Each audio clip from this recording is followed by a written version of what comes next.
Okay, so my name's Nick Morton. I'm from suppliant.com. We've been in e-commerce since 2008, helping businesses to succeed in that space. And the purpose of these calls is to introduce you to partners that we've worked with in the past, and really to try and articulate some of the things that these products can do. And with so much choice available in e-commerce, and all the different things that we potentially have the time to resource and the budgets to resource, is where do we choose to put those? And sometimes we put them where we feel it's safe, or the experiences that we've had. So really, this is just trying to open up the dialogue a little bit, just to allow the floor to Hans, product owner of Clark.io and CEO, to be able to just really try and articulate that in the simplest possible way for somebody who's completely cold to the product, and very much about the vision of the product, of where it's Mm. been, and the vision of where it wants to go in the future, some of the spaces, and how we may find more profits by doing that. So Hans, lovely to meet you. Do you want to start off just by telling us a little bit of a backstory to the products, and like where you've started and where you are right now? Yeah, so if I can just take the pitch for Clerk, like you said, like what is the whole idea? Before going to like the backstory is like, as I said, our job has always been like to connect people and products. Like that's what we do. It can be people to products, products to people, and can we connect people and products. Yeah, As I always say, like that fundamentally, if you make things very simple, and I love making things simple, e-commerce is about helping people find the right product and then bringing that product to them. We yeah, help solve the first half. And we have always, and this is where we can come in my backstory, we have um, always built products in a way where we want to do that fully automated. Like my favorite customers set Clerk up, more or less don't touch it for 8 years, because every time you don't touch your software is where you're more profitable. Like you both have more time to do other stuff, but like if we have always built our software, the design of that's how it's intended to be used. So yeah, connecting people and products, and by that generating many more of these. Um, you can say like individually all the things you do are small gains, but then you have just accumulate all of these up, so yeah, they just work for you yeah. automatically. Well, it's a So compound and that effect, and isn't that it? goes Yeah, across. Yeah, as you can see, this is how I see the company, and this is fundamentally how our AI works. It just connects people and products. It doesn't care what it's then powering. That you can say then when you have an AI that can connect people and products, then you can build a smarter search engine. Then you can build product recommendations. Then you can build email marketing tools. Then you can build like audience like or tool for finding the right people that want to buy your products, segmentation tools, chatbot stuff like that. But our whole product suite for me is more defined as ways where we connect people and products. yeah. Like, okay, now we know how to connect them. Okay, what would you then build with them? So I see us much more as an AI company that connects people and products than a search company or recommendation company. That's just the medium we use to connect people and products. It's an interesting one, because you've actually beat me on my first question, which is what big problem Clark aims to solve, and you've already Mm. expressed that in its absolute highest level. So I guess, what example have you got? A few examples of, like, more specifically about how you do that with some of the features in the product? Yeah, so I think I actually really love, again, we have this approach when we build our software. We say, the thing we're building is the AI. That's what we're obsessing about. Like, how do we really make that connect? Clerk started out, and this is maybe important to understand where we're different. I started in e-commerce when I was 18 years old by accident. Like, I was hired at a physical store that had just started online. I knew nothing about online. That was a 5 year super inspirational journey from being like four guys in a store to like 80 people running one of the biggest football stores in Northern Europe. Love that. And everybody was super young. Like I think like the most senior employee by maybe 4 years was 28. Yeah, Our so CEO was 21. I Like bet you had a lot of fun doing that, I'm sure. a lot of fun. It was early days. Like we're really having serious discussions, like often over Friday beers, but like discussions about okay, will it be viable? Should we invest in YouTube and videos? Because will young kids ever watch football players on YouTube? Like because YouTube was so new. Will Facebook ever launch a marketing platform?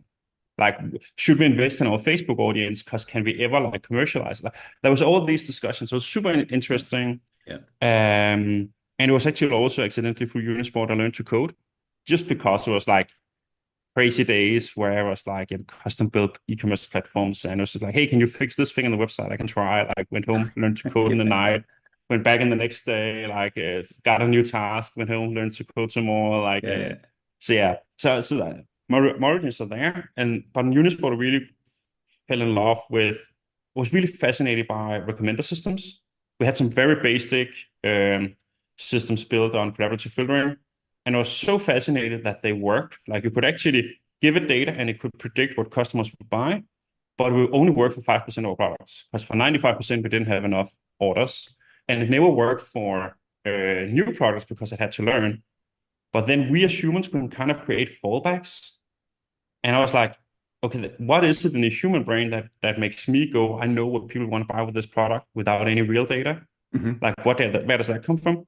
So without going into the long story, just taking a short one, that I think those two interests, like I studied, then started studying computer science on the side.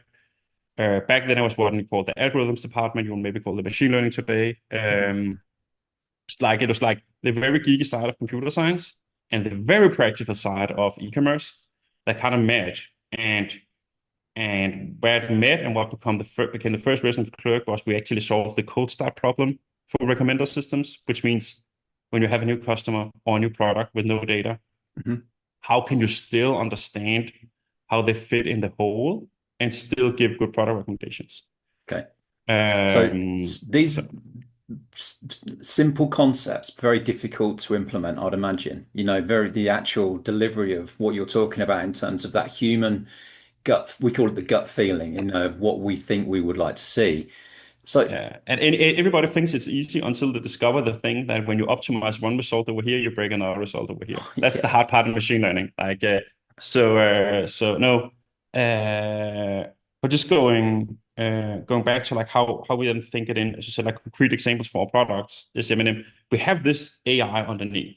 It just understands your store, your customers. That's its only job. It doesn't even really know what's connected to the internet, like in that terms. Mhm. But then what we then do is say, okay, if I know what your customers want to buy and they search for a t-shirt, I can do a much more intelligent ranking of t-shirt than if I just had the text, like a traditional search engine. Yeah, Or yeah, if I yeah. just took how many orders there have been, because we have to understand the trends, we have to understand a lot more detailed things. And in search ranking matters. Like it's like number one, number two, number three really matters. So it's that kind of way where we, yeah. So there's some very specific problems that you're Mm, able to solve. So my next mm. question is, what do you believe is the ideal space for you to be able to serve results for a customer? Where have you seen the biggest wins? Where is this outshone in terms of the customer that really has succeeded with this process? So I think Clerk is also like we don't have investors, we're an owner-led business. Uh, and I think we have already, and I come from Unisport, that was also, at least for a large part of the journey, an owner-led business. And I think that has instilled some values of profitability into me. Hmm. That has always been a key driver in how we build the product. Like literally when we build the software, we're talking about how can we build this in a way so it can run for 5 years without maintenance. Like how can we make these kind of things robust?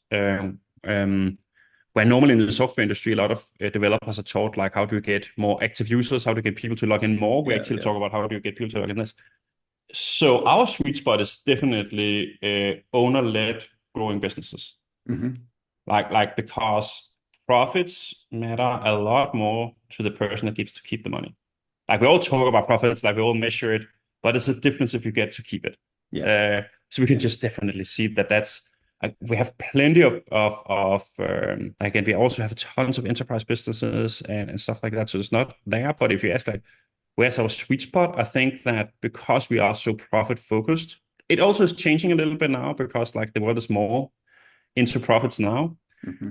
Because we are so profit focused and our profit comes through this automation where you don't have to have a lot of people to configure it, set it up, and it can just work automatically. You don't have to make all kind of fallback rules, all these kind of things. Like it comes from this thing that I hated when I worked in Unisport. I knew how many hours I was paid as a developer to just maintain stuff without developing stuff. I was not adding things. Yeah, I was just yeah. keeping things running.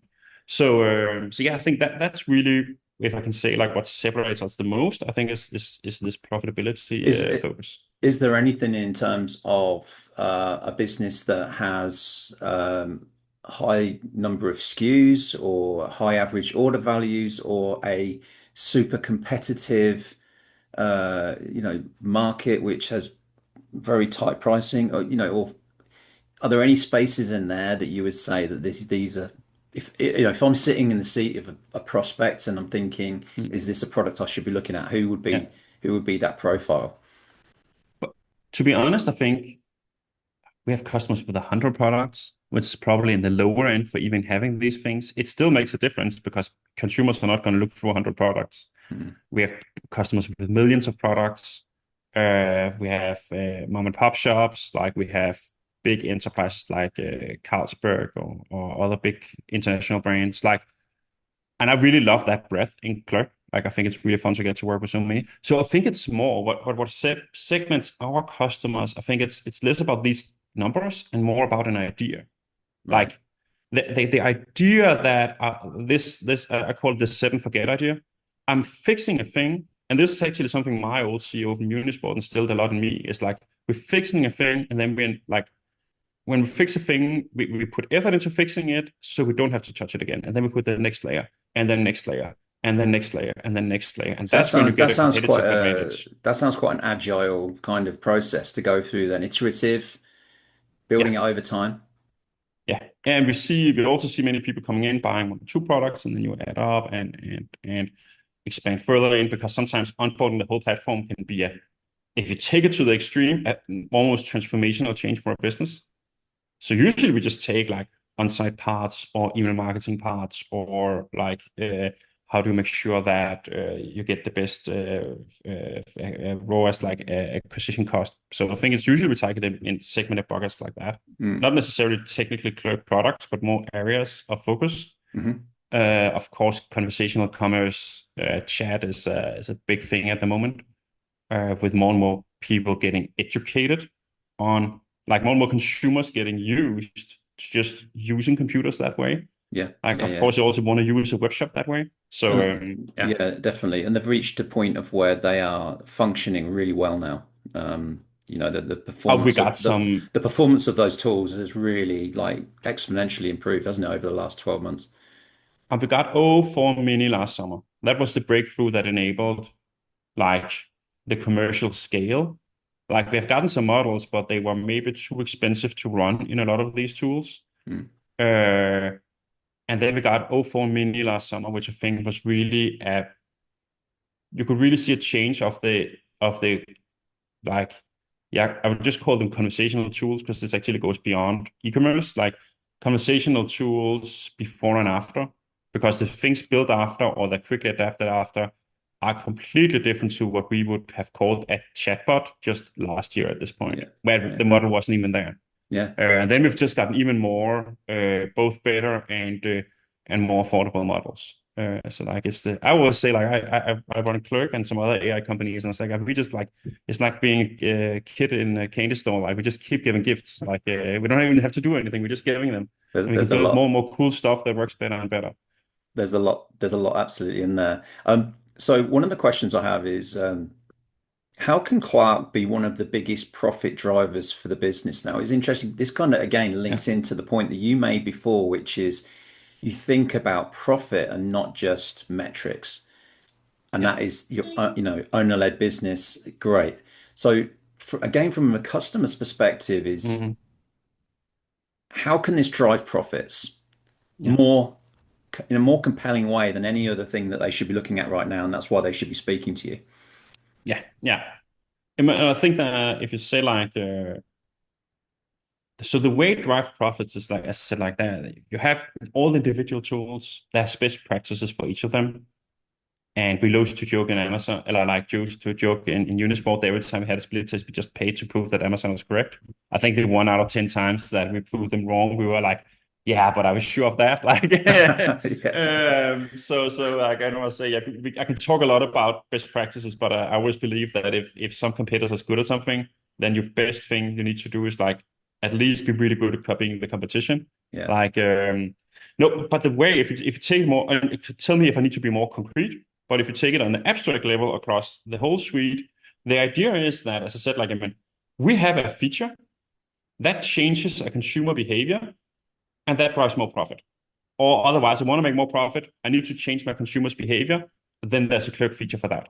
Mm. Like, and then it's all these layers. So that could be geeky things like you need to have alternatives on your alternative recommendations, not related products, alternatives to this product above the fold on your product page in order to lower your bounce rate from visits from Google. Like Yeah. we are e-commerce geeks in this field. So I think Yeah. that's just like how do we bring the results is like that we have the tool and we come from e-commerce, we have the expertise knowledge, and we bring those two together. Yeah. And then we really work with people on how many of these incremental small wins can you make. And I want to say honestly, like Amazon is still one of the ones that have most of these incremental gains, and they are flashing them right in our face. So a Yeah. lot of our work with our customers is actually let's start by copying Amazon. Like let's look at what they're doing, like that, because that's your real competition. Like consumers could choose to buy that same product on Amazon and look at the experience they're getting there. Why is that working? Stuff like Mm. that. But it is about setting all of these small systems up that just work for you. Once they're set up, they just work for you. Once they're set up, they just work for you. Yeah. Um, So yeah, really, so that's how we contribute to the bottom line. And again, as I yeah. said, like one or two, do they make a difference? Measurable? No. 10, like then you can really feel it. And then it's just about adding, adding, adding, adding, adding. And this is what we can see with the customers that we have had the most fun working with. Like then you have all these incremental details. That's even like, I mean, they use us to acquire customers at a, like, for example, get more one-time buyers to return by having a continuous like ad set up between Clerk, Facebook, and Google that is fully automated. They never touch it, but just makes more one-time buyers come back. Like it's just things like that, but you get all Yeah. these small incremental gains, all for your Yeah. business, but they have to work fully automated and passive, and then you just have to add more and more. Yeah. I mean, you know, Steve Brailsford in the UK, the coach, 1,000 things by 1%, Mhm. that's the objective. It's increment, like I said, the incremental gains. These can have a big impact across the business. Yeah. So time to live, and in terms of that process you talk about, because a lot of this is in terms of the initial decision Yeah. making of should we use this? Should we be looking at this?